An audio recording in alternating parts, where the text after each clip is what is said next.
My coach recently asked a question of a group of us, and it was, what question do you need to ask to build your business?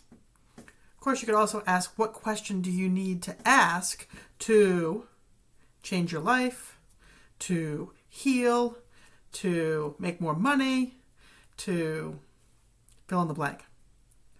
But the question that I came up with was, do I want to be known for how I'm spending my day?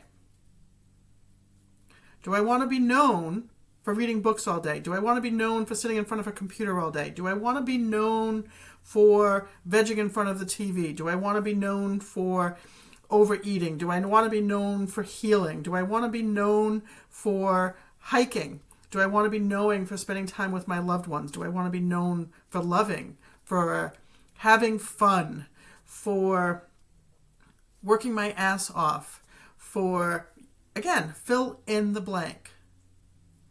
But do you want to be known for how you're spending time in your days?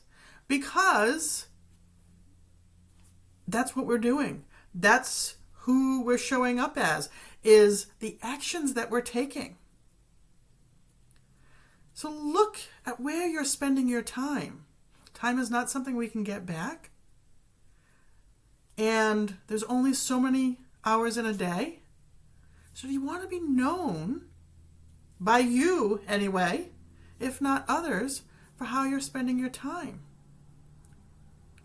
Do you volunteer for nonprofits? Do you give back? Do you show up? Do you put good out into the world? Love out to the world? Or is it complaints and judgment? So what are you putting out? Look at how you're spending your day. I'd like to know your thoughts. Share them with me.